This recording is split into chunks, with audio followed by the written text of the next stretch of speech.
Hello everyone. Today, Sing Jazz International is going live to chat about different topics that are related directly to personal development as individuals, as vocalists. And hello, Ariane. Hello, how are you? I'm good, thank you. How are you? How are you feeling? Very good. Ariane is one of our teachers on SJI, and I would like to introduce our Sing Jazz International platform quickly. Sing Jazz International is primarily a platform for jazz singers, for vocalists who are professional, and those who aspire to become vocalists. We're learning, teaching, we're developing learning material, we're doing it all together, and we work as a collective. Ariane is an amazing teacher who joined us. I think it's almost 2 years now, right? Yeah. Yeah, wow. Time just flies. And we set this project up during COVID, and time just flies, as you guys know. And this is our first time to go live with the topic on identity. So Ariane is a perfect, actually, person to talk about it, because she's also, like myself, very much into holistic teaching, and it's all about growing ourselves as individuals, right? And she's amazing teacher in her approach. I love your approach, Ariane, so much, and your voice and your performances. You're just a fresh air, and I'm so happy that we got connected and we got to work with each other for almost 2 years now. It's amazing. Yeah, it's great. Thank you so much for this great, super kind introduction. It's so nice to hear, and you're also doing such great work. I love following what you've been up to. We wanted to actually have our own introduction, didn't we? So, like, what identity is to you, what identity is to me. For me, identity is how I choose to be in the world and to myself. So for me, it's a choice. I think of it as a choice. It's how I choose to go about in the world and the kinds of relationships I want to have with people in this outer world I live in, but also the kinds of relationships I want to have with myself and with my inner world as well. And that also is not a fixed thing. It can change from day to day.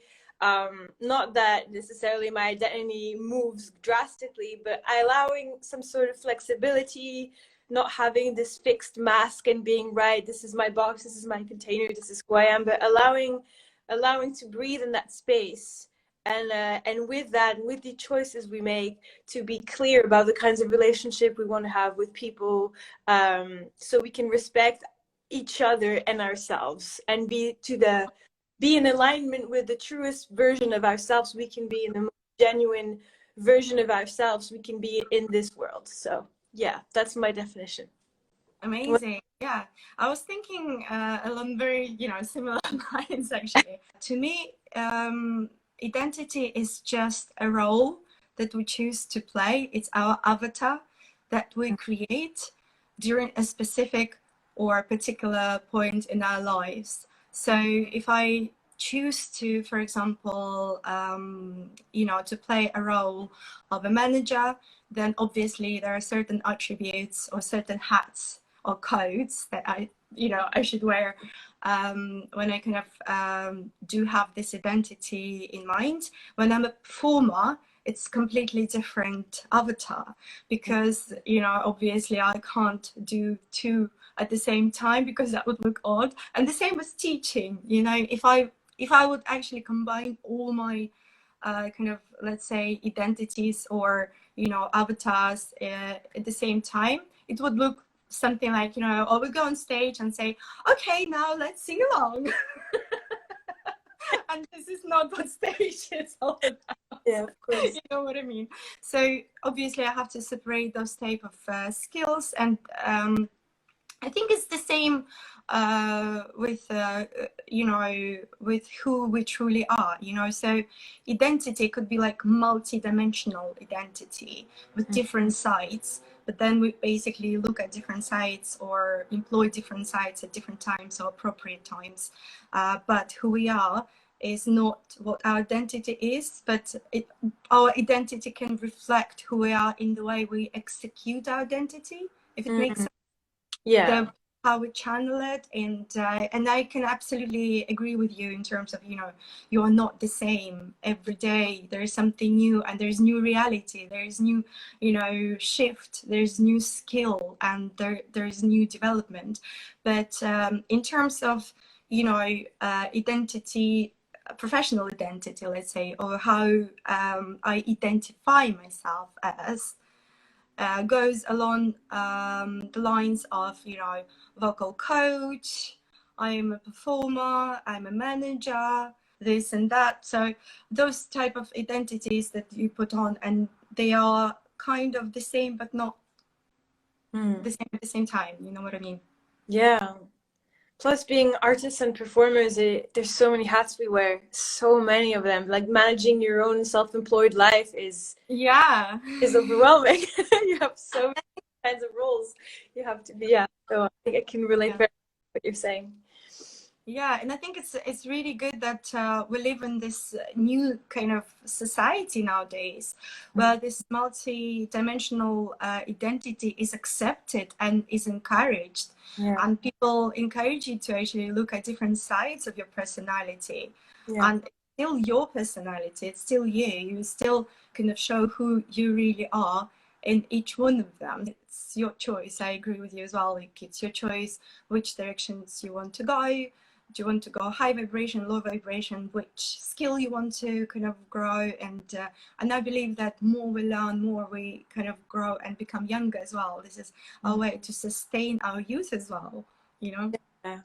I also want to think about how free we are as women in our society, and also acknowledge that it's not the case for a lot of women in the world still, and that with this privilege we are allowed, we are free to choose how we want to be in the world, and that's a massive privilege coming from just the past, and that it's not always been the case for women, and that still in some places of the world it's still not the case, unfortunately. And so with that, you can take it as a responsibility to do the best you can do and not be confined to what patriarchy wants you to be as a woman, or what even I think a lot of for me in this search for identity it had a lot to do with what is being a woman, because I grew up thinking that, oh, a woman is this because this is what patriarchy wanted us to be as women, and just opening up that and just saying, okay, this is me, I am in the world, I identify as woman, there's a past that comes to that, but what does it mean really to be free and to be you?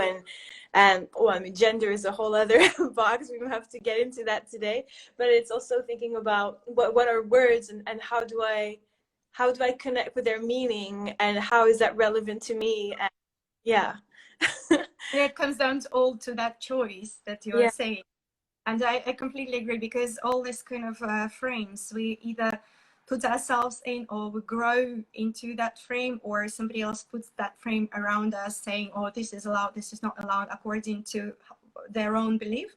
And later on in life, I think we come to realize that it's our own belief, it's our own choice, it's our own, you know, frame of work, or let's say a frame of reality, or our own boundaries that we choose to basically stand by and own, you know, as people. So I think it's amazing that we can actually have that choice and we can own it. And I think that's the hardest, isn't it? What was the question that you wanted to ask me? Maybe it's along the same lines. I just don't want to jump ahead.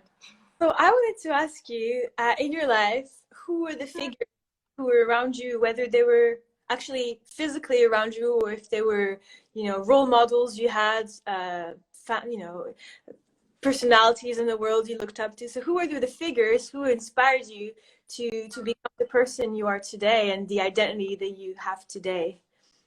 Well, to actually become a vocal coach was a dream that I did not allow myself to dream about since the age of 5. When my vocal coach was playing piano, or conducting the choir that I was a part of since the age of 5. And then she became my personal teacher later on in life.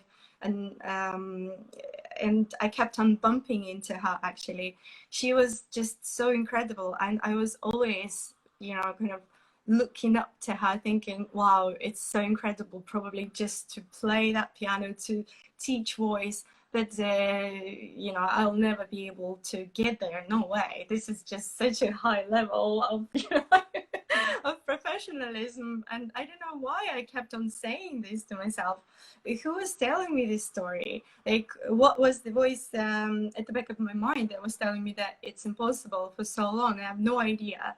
But when I actually kind of got tired of performing, and performance-wise, was my uncle who inspired me, and my auntie and my mom's kind of musical family. They were always, you know, encouraging me to perform since a very young age. You know, my uncle would take me to his gigs since the age of 5 as well, you know.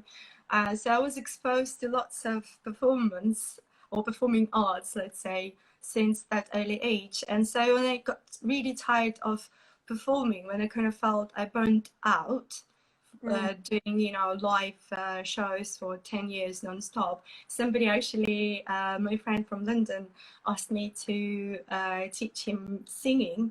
And I said, I'm not a teacher. He said, but you can coach me, surely, and I can coach you to dance, because he was a leading dancer in Sadler's Wells, in Bromberg Company at the time. And I said, no way, like, it's not going to happen. And he's like, you can do this.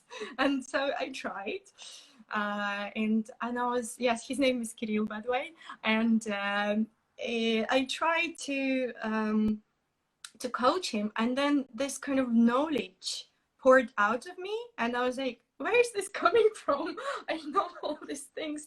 And then I realized that with, you know, with the student, we can actually learn much more than by trying to learn something on our own, because the student is actually a reflection of our own, you know, let's say skills, you know, or lack of skills, you know, and how to get to those skills, you know. So it's like a mirror. So I realized that actually, you know, if I want, if my let's say aim is to become the best version of myself, then it's not just to perform, but also to teach and to also share my skills with people who really need it. And I actually started my project some, I don't know, maybe 15, no, I lie, 10 years ago. I think about 10 years ago, when I just kind of started sharing my knowledge on exchange basis, you know. So I said, you know, guys, look, I'm not a qualified teacher just yet, but I just want to get into it. I think it just poured out of me. Knowledge is just kind of been stored. And, you know, I traveled the world, and I think I kind of collected all the ingredients from India, South America, everywhere I traveled. I performed, I met beautiful people, and then these ingredients basically started to cook into something tangible. And I was like, oh my God, I think I'm molding myself into something new. And that transition from performance to teaching was wicked, you know. It was good on one side, and it was really hard from different sides. So I had to go through lots of struggle, you know, mentally, and I didn't have anyone to guide me at the time. So I wanted to become a guide to other people who struggle in the same way, from, you know, from, for example, in terms of transition, you know, whether it's from one job to another, you know, being a performer and I'm transitioning into a teacher, or I am, for example, let's say soprano classical singer, and I want to transition into jazz, or from contemporary into jazz. So I realized that I have become an expert through my struggles. You know, like, so something like that. So I thought, you know, if I can help somebody to actually achieve their transition or the best version of themselves by using my own experiences, and then obviously I got qualified on all my skills that I wanted to have, then absolutely, this is what I would like to be, you know. And I think I'm still kind of growing. I'm kind of settled in where I am, where I want to be. So I'm just kind of, let's say, giving myself permission to be who I am. this is the level where I am. You know, I'm just like, it's okay to enjoy your life. It's okay to be happy. You know, Yeah. you don't have to struggle all the time just because you got used to that struggle. Yeah. Yeah. There's a lot of there's a culture for that, for artists, to say that it's going to be very difficult, we're going to struggle, everything's going to be hustle. And I think it doesn't have to be that way. It can be a choice. You can choose to struggle and you can choose to live that hard life. But you can also choose not to. And there's other ways, and you can live a gentler path. And that doesn't make you less of an artist or less professional. I don't think so. So, yeah. Yeah, absolutely. So tell me your story. How did you become who you are, and who you were before and who you are now? What is your journey, and how Yeah. did you get I guess as a young child, I was always very interested in singing and dancing, and I was very artistic, and my parents were concerned, but they were supportive as well. And I guess through the main figure who really inspired me was my ballet teacher, because she was very much into contemporary ballet, and she opened our minds to this whole new aesthetic world that was, you know, very interdisciplinary. She would put jazz and we would do our pliés, our exercises. So it was very much, even though she wasn't a musician herself, she was very interested in different, she had a very eclectic taste. And so I owe a lot to her in my journey and getting exposed to really interesting kinds of music and really interesting kinds of art. And that was when I was about 11, 12. So that's an age where, you know, you're just about to become a teenager, but you're not quite there yet. And it's a really influential part of your life. So yeah, I owe a lot to her. Then I started taking lessons a bit later. But I wasn't really happy with the teacher I had, or I just wanted to explore what there was more. And then I got into jazz from an accident. It was like a music camp for the summer, and it's sort of through jazz.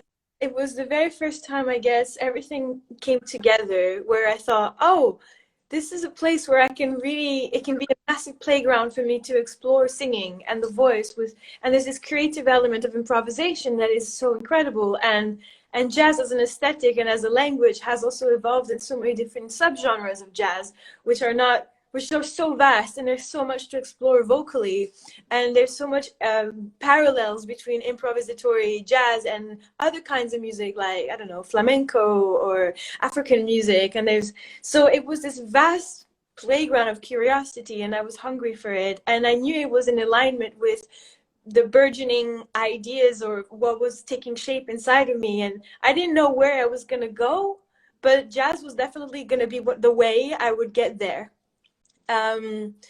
Yeah, so I guess that's sort of what inspired me to be a creative person. And I think I never wanted to put a single label and say I'm just a singer, or I'm just an educator, this and that. When it comes to education, what brought me to teaching singing, actually, when I was at Berkeley, I was actually an English tutor on campus. And that was a bit of an accident. I was just looking for a job on campus. And then I didn't think I would be a good teacher necessarily. And it was a big mind-opening experience for me. And I realized that I really had a knack for teaching. I really enjoyed it. And it actually fueled me. And that's the first time I realized that the real power of reciprocity, where you give out to the world in your performances, but you also give back.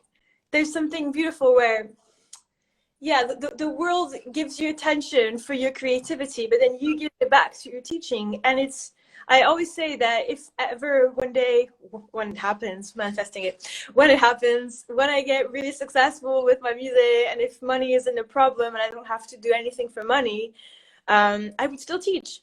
I would still have 1 or 2 lessons a week, because it's still so important for me to give back that way. And also because you learn a lot through teaching. That's when I realized this beautiful relationship, because they were one-to-one tutoring lessons. So it was very much a similar format than my singing teacher lessons now. And I think it's quite beautiful that in some languages, like in French, I'm French, there's the same word for teaching and learning. So in French, Apprendre. Yeah, apprendre is je vais t'apprendre, I will teach you. It's the same word. So, and I know it's not the only language that does this, but it's the same word. And there's a lot of people who really believe, and I believe that too, that you learn so much by teaching. Like you said, you know, if you really want to learn something, you have to teach it to make sure that you can really feel, well, yeah, you can really understand something way better when you teach it. And then the student as well, it's almost like you're on equal ground sometimes, or it's like they understand as well and they can teach you too, and it's this beautiful reciprocity, synchronicity, and it's, I think, really vital. And I'm very excited. Yeah, and so my first singing lessons, I really was like, oh, I don't know how I do this, I just do it. I'm good at singing, I've always been good at singing. And then you really, because I love organization and I love structure, and I love organizing my ideas into simple bits that make sense. I started thinking about, well, how is it that I sing? Why is it that when I do it, it kind of works? Maybe I'm doing things intuitively that makes it, that it works. And so I started thinking in terms of resonance and in terms of the body, how sound resonates. What we need to relax and what we need to strengthen, and how different parts of the body work together, and coming up with simple enough systems or metaphors of the body and sensations that any kind of level of singing, whether you're a professional or if you're just an absolute beginner, they would be graspable concepts that you could apply and explore. So yeah. Yeah, I think you kind of touching on lots of different topics that we wanted to explore and explored in the past in terms of identity, who we are, let's say, in terms of teaching as well, isn't it? Like, are you a coach? Are you a tutor? Are you an instructor? Or are you a teacher? And so on and forth, because there are so many actually definitions. And all of them are different.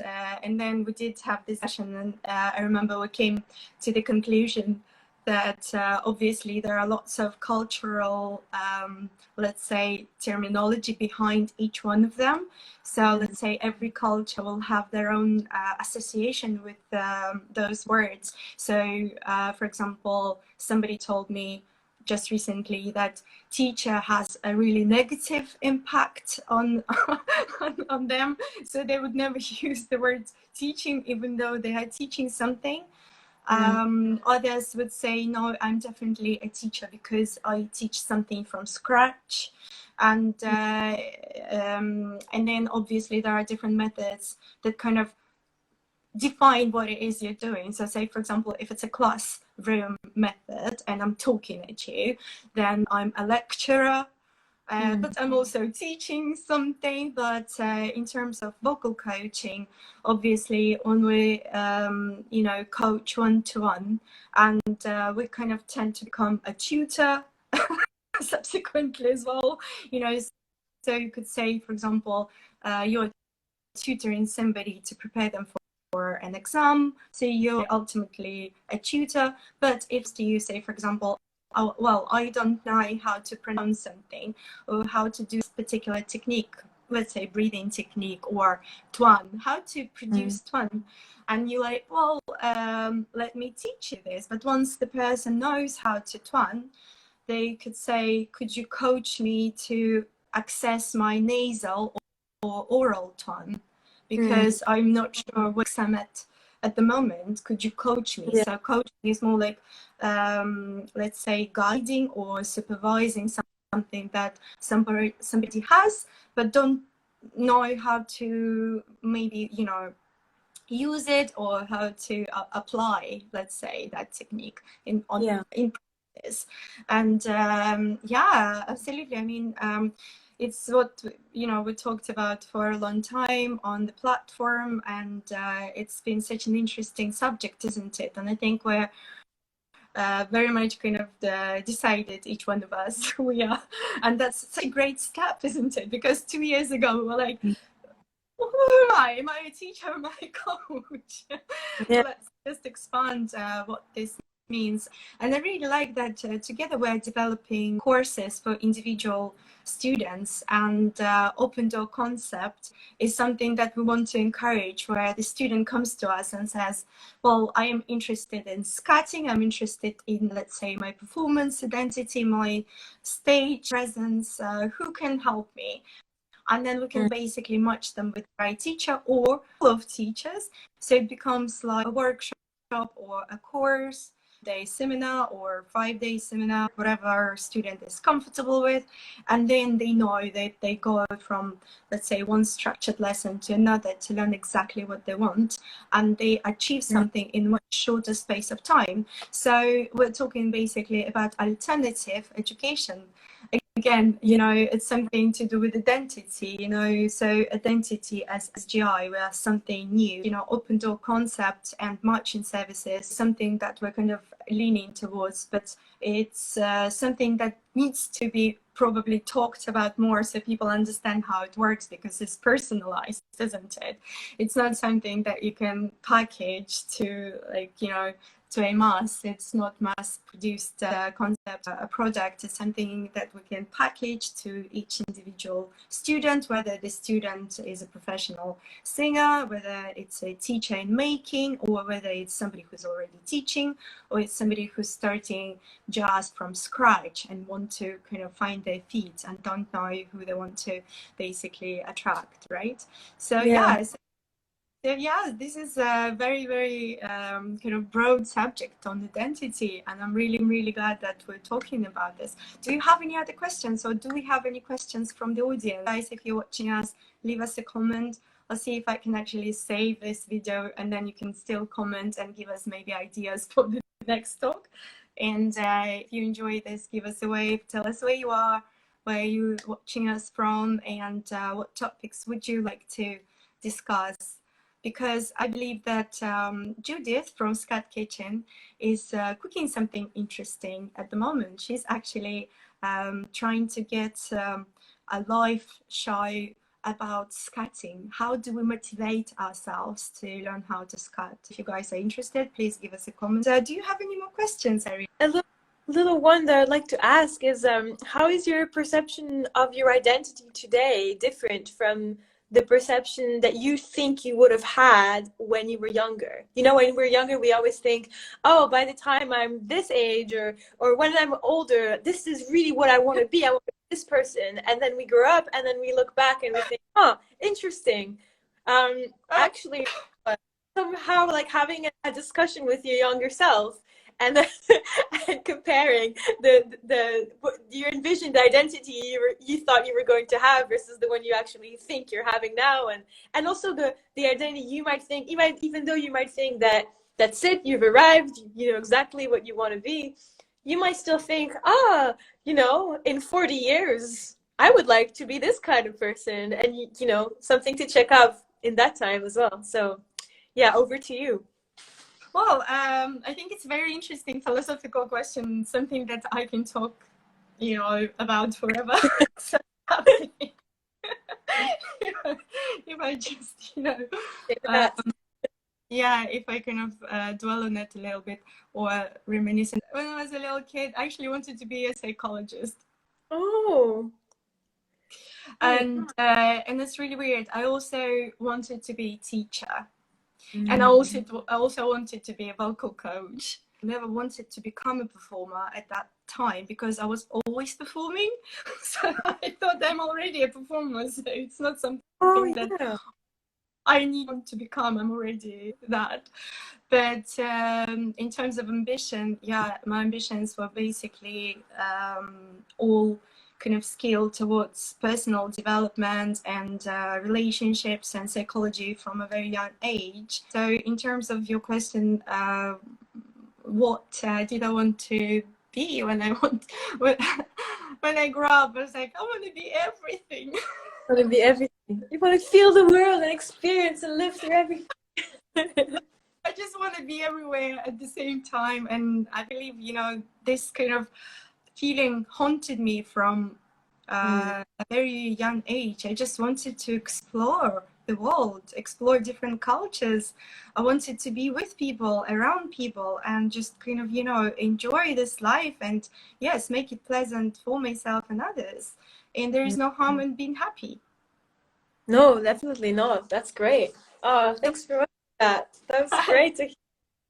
Yeah, I also want to touch on what you said, what people's opinion of you and you know, and sometimes it's hard to think, it's hard to really know yourself, really. And so I think something I wanted to touch on that with the identity is sometimes it takes a long time to actually have a grasp of, do I really know myself? And for me, I can just share my experience. Growing up with my family, I always felt like their opinion of me or their perception of me mattered so much. And so you grow up thinking that you know what you want, but it's what you think you want. It's not necessarily what you want. The way I started to really learn who I was, it was through the hardship. It was through the, you know, the struggle, because I went through a big burnout when I was at Berkeley, and it was very, very hard for me. I had panic attacks, I had a depression, all the good stuff. But coming out of it, I was really, really grateful that this happened, because it really showed me my limits. And in my recovery process, I started thinking about, what if we were all one species, everyone's their own species of animal, if we think of it that way. Of course, it's not true, and we're all very much similar in lots of ways. But thinking about, okay, there's this animal that really needs to be in the forest because the forest makes them thrive, and this other animal needs the desert, you know. And so I start thinking about my animal body and what it needs to thrive, and understanding that my neighbor has this person might thrive with fast-paced environments, and that might actually be very detrimental to me. And start thinking about, what are my animal needs? You know, like, oh, I need quiet. I realized that I actually need a lot of quiet, and that's just me. And little bits like this, when you start thinking about what just basic needs, as if you were an animal, thinking about, do you need forests around you? Do you need green, or do you need the fast-paced city? And you start accumulating these little needs, and you start thinking about, oh, this is I guess what my being needs, and it has nothing to do with what I think I want from my parents, or this and that, or this person or that person. Yeah. And so from that, the hardship can really help you start thinking about, help you think about what your needs are, and help you grow into, little by little, this knowledge of, oh, I guess I know myself because I know this is what I need, and similarly what you don't need. And so making some boundaries and say, right, this I can't have for me right now, or maybe that will change as well. And so that helped me grow into my identity of today, and also shatter some of the beliefs I grew up hearing. It's like, oh, well, you can't do this, this is inaccessible, you know, like you said, oh, I'll never be a teacher. And then you're like, this is ridiculous, of course I can be a teacher. Yeah, for me it was the other way around, like, no, you can't be a performer, like, that's, you're gonna live under a bridge if you do that. And I thought, but I really want to, like, that's really my calling, I think, and it's always been there. And over time, I convinced myself it wasn't going to be, and I found other things that were a bit more okay to say, and a bit that would give me validation. But then I realized I'm not living my truth, and so yeah. But I think developing an understanding of what my needs are, and not just like the practical needs, but also my spiritual needs, or what really makes me happy, and just a happy, healthy human being in my body and my mind. You know, what will not make me go depressed again, essentially, is okay, it's this, it's that. I need to be in this kind of environment. I need to be doing these kinds of activities. I need to be giving to the community. I need to be teaching. I need to be exchanging, but I also need to express myself. I need to create and then express my truth and transmit it and share it. And I think that's my calling. And I think, in a way, I think that will never change, because I know I will always want to create and to express and to share and transmit and hear from others as well, and yeah, all of that. I think it's great. I mean, again, we're base touching on so many vital points, aren't we? It's so inspirational. I'm so happy we're talking about it, because it's all parts of singing. Singing is healing, you know, and growing as well. I recently watched Born to be Blue about Chet Baker. There was one line that really kind of touched me. He came to his dad with his new record. He was just so keen to be accepted by his dad and to get validation from his dad. that he was so vulnerable, and at the same time he was so hesitant to share his success. And when finally kind of, you know, pulls himself together and it's like, okay, I'm gonna do this. That is my record. I aspire to be you. I hope you can appreciate that I've done justice to teach and blah blah blah. And the dad goes, well, maybe I was a good musician, but I never shamed my family by singing like a woman. God. Like, what? What did you just say? problems of his own, that something wasn't going on well with his life, that he felt compelled to say that. That's just an opinion of one person. Oh, yeah. You know what I mean? But because No, it really hurts when because it's one person's opinion. But sometimes some people's opinions really matter. And we really hope they didn't, but they do. And often, you know, like the father's opinion, you know, or like the figure that you perceive as the authority, or the figure you grew up, or, and it's sad that we place so much value on this person's opinion, and all these people are flawed, like we're all flawed, you know, ourselves included. So it's not like no one is perfect. So even if they had a bad day and then they just say something horrible like that, it's really hard to not take it to heart, and it's important not to do it, but yeah, it sucks. it gives us lots of insight into our own role as vocal coaches, because we are vulnerable when we come to learn something. So as vocal coaches and teachers, we have a responsibility to bear this in mind, that people look up us and every word counts. So be careful with your words, right? And what you say.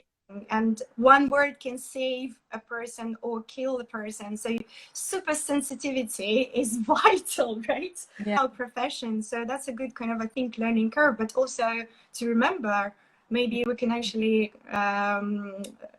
let's say, sum it all up by this, that your own frame is inside of you. Your own validation comes from your internal boundary. If you own it inside, then nobody's opinion is going to, you know, make you feel distressed or, you know, feel unstable. If you're stable in your own identity, if you know who you are, nobody has this power over you to shake you and to make you feel as vulnerable as Chet Baker was in that movie. And I was like, oh my gosh. And if I was there, if that moment really existed, I don't know, I would just give him a hug. Yeah. Oh, There to give him a hug. I love his voice so much. And I think it's such a gentle, lovely voice, and beautiful and authentic. This is where I think we can, you know, round out our conversation of identity, to being authentic, really, isn't it? Like to really know who you are, to really listen to your intuition, to align yourself with your mind, your heart and soul, and to your true calling, like you said at the beginning, and just kind of follow it. And this is your ultimate aim in life, I believe. And through singing, we can actually get to that point. Singing is healing. Yeah. No, singing is very powerful because it's also very relaxing. And when people sing together, they often connect back to just their most authentic selves without needing to shine or anything. But to jump back on what you were saying with the approval of others, I think jumping back with identity and knowing yourself, I think it's a good reminder to all of us that nobody really knows you more than you do. So if someone says, oh, this is my opinion of you, like they don't know you, they don't know me as much as I know me. Definitely. I think it comes back to give and take. I think if somebody shows their perception and shows who they are, and all we can do is to correct them and say, well, I'm sorry you think this way. Actually, I wasn't coming from those intentions. Because in the end of the day, two houses can look identical to each other, but how they were built or what's inside can be different. And I think this foundation and intention what actually matters. You know, one Yeah. thing is something that we project, and another thing is what people, like you say, you know, truly enough make out of it, and it just shows who they are or how they look at the world. Yeah, at the end of the day, we're all learning and we all have our own perceptions.